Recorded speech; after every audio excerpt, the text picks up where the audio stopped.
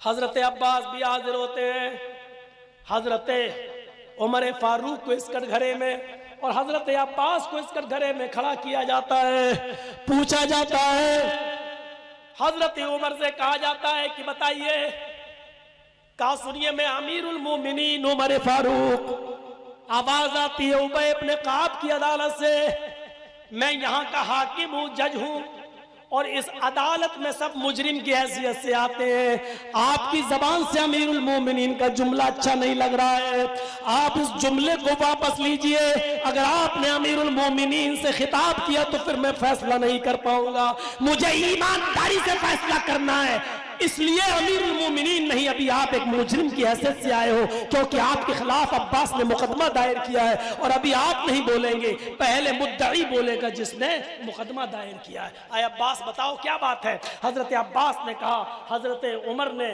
ہمارے پرنالے کو بغیر اجازت کے توڑوا دیا۔ کہا اے عمر اب تم بولو۔ حضرت عمر نے کہا میں نے ان کا 3 دن انتظار کیا، یہ نہیں آئے، تب توڑنے کا حکم دیا۔ ان کے پرنالے سے صحابہ کرام جو مسجد میں نماز پڑھنے آتے تھے ان کے کپڑے گندے ہوتے تھے، چھینٹیں پڑتی تھی، نماز میں ڈسٹرب ہوتا تھا، اس لیے میں نے وہ پرنالہ توڑ دیا۔ آئے عباس کچھ کہنا چاہتے ہو؟ نہیں، جو بات تھی وہ میں نے کہہ دی۔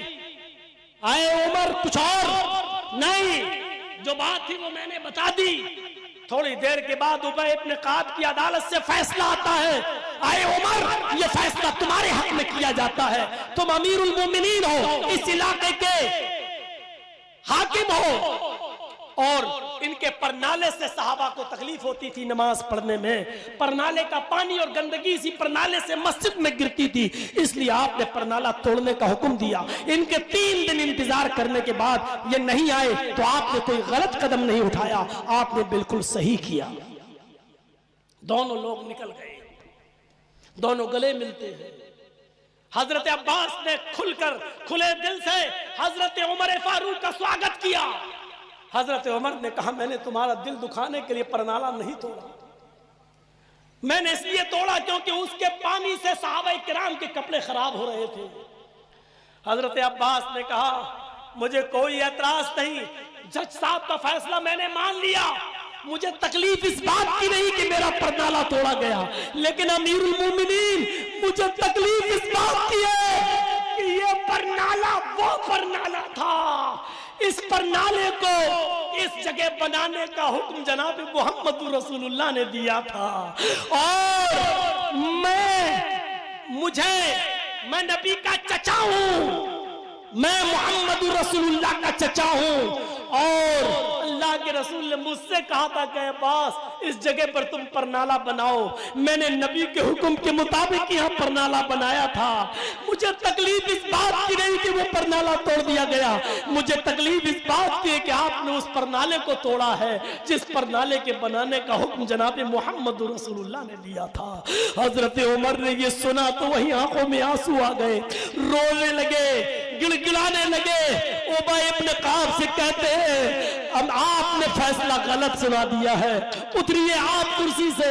حضرت عمر اس کرسی پر بیٹھتے ہیں اور کہتے ہیں کہ اب سچا فیصلہ میں سناتا ہوں، پرنالہ اسی جگہ پر بنے گا جس جگہ سے میں نے توڑوایا ہے، اور عباس مجھے سیڑھی بنائے گا، میرے کاندھوں پر سوار ہوگا، اور وہ عباس میرے کاندھے پر کھڑے ہو کر اسی جگہ پرنالہ بنائے گا جس جگہ سے پرنالہ میں نے گروایا ہے، کیونکہ یہ پرنالہ کوئی معمولی پرنالہ نہیں تھا، یہ وہ پرنالہ تھا جس کو محمد رسول اللہ نے بنوایا۔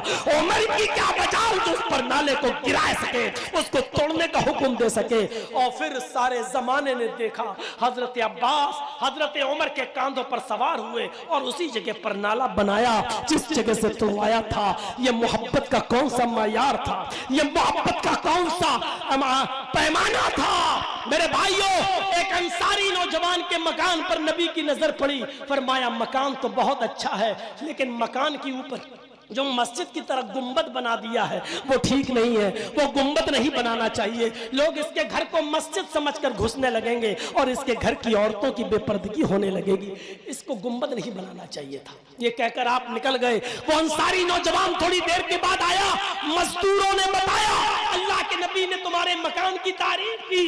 کہا الحمدللہ تم نے سنا، ہاں، لیکن فرمایا کہ مکان کے اوپر گنبد نہیں بنانا چاہیے تھا۔ کہا کیوں؟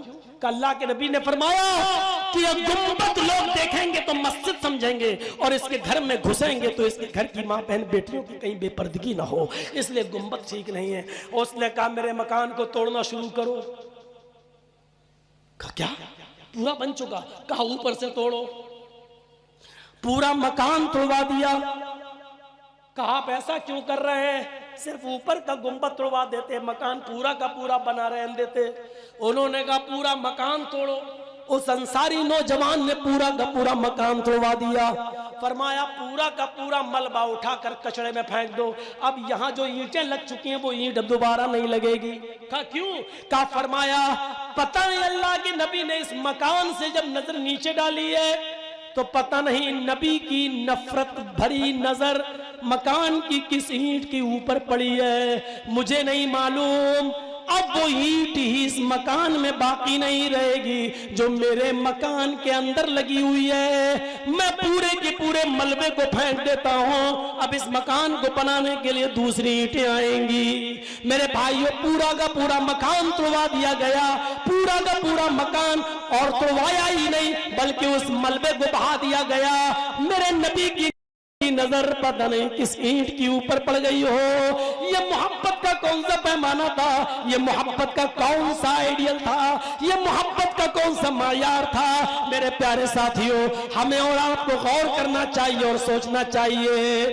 پھر وہی آیت پہ آ جائیے، قُلْ إِنْ كَانَ آبَاؤُكُمْ وَأَبْنَاؤُكُمْ وَإِخْوَانُكُمْ وَأَزْوَاجُكُمْ وَعَشِيرَتُكُمْ وَأَمْوَالٌ اقْتَرَفْتُمُوهَا وَتِجَارَةٌ تَخْشَوْنَ كَسَادَهَا وَمَسَاكِنُ تَرْضَوْنَهَا فَتَرَبَّصُوا حَتَّى يَأْتِيَ اللَّهُ بِأَمْرِهِ۔ ان تمام چیزوں سے زیادہ اگر تمہیں اللہ اور اس کے رسول سے زیادہ محبت ہے تب تو ٹھیک ہے، اگر اللہ اور اس کے رسول کی محبت ان چیزوں سے کم ہو گئی اور ان کی محبت زیادہ ہو گئی تو انتظار کرو اللہ کی طرف سے آ جانے والے عذاب کا، انتظار کرو اللہ کی طرف سے آ جانے والی مصیبت کا۔ ہم اپنے معاشرے میں اور سماج میں غور کر کے دیکھیں ہم کیا ختم کرا پا رہے ہیں۔ ابھی جلسہ کرایا، سنا بمبئی تک میں جلسہ لوگوں نے چندہ کیا ہے۔ میرے بھائیوں میرے نام پہ جرجی صاحب آ رہے آنن فانن، میں نے یہاں تک سنا ہے کہ جس زمین پر جس کھیت پر آپ بیٹھے ہوئے ہیں اس کھیت کے مالک نے یہ زمین اسی شرط پہ دی ہے کہ مولانا جرجی صاحب آئیں گے تو میں دوں گا، اگر نہیں آئیں گے تو میں اپنی فصل برباد نہیں کروں گا۔ یہ دیوانگی ہے، یہ فین فالوئنگ ہے، مان لیجئے، لیکن ان تمام چیزوں اتنی محبت جو آپ ہم سے کر رہے ہیں میرے بھائیوں، اللہ اور اس کے رسول کی محبت ان تمام محبتوں سے اوپر ہونی چاہیے۔ جو باتیں میں نے آپ کو بتائی ہیں وہ معیار بہت بلند ہے۔ آپ نے آنن فانن مشورہ کر کے جلسہ کرایا، اب تیاری کرو جہیز کو لپیٹنے کی، اب تیاری کرو باراتیوں کے کم کرنے کی، تیاری کرو ان عورتوں کی جو بارات میں کم سے کم جائیں، جو حجنے بن کر حکومتیں چلاتی ہیں، انہی کی چلائی جاتی برات میں، انہی کی چلتی ہے۔ 50 آدمی جائیں گے، میرے لڑکے کا چہرہ نہیں بندھے گا، شوہر انہی کے آگے مجبور ہو جاتا ہے بیچارہ، انہی کے آگے رسول سے محبت۔ اسی لیے میں نے آج یہ موضوع کا انتخاب کیا ہے۔ 3:09 ہو چکے ہیں۔ میں نے کہا ہے نا کہ میرے دوست کا کل الفا ہاسپٹل میں ڈاکٹر فرید صاحب کا آپریشن ہونا ہے اور وہ ہمارے جگری دوست ہیں جو سدھارتھ نگر سے چلے ہیں۔ مجھے کل پورا کا پورا دن ان کے ساتھ رہنا ہے، ابھی مجھے نکلنا بھی ہے۔ جماعت کے بہت مخلص شخص ہیں وہ، اور ڈاکٹر صاحب بھی یہی موجود ہیں ہمارے ساتھ۔ ہم سب کو جانا ہو، کل دن میں بھی نہیں سونا ہے۔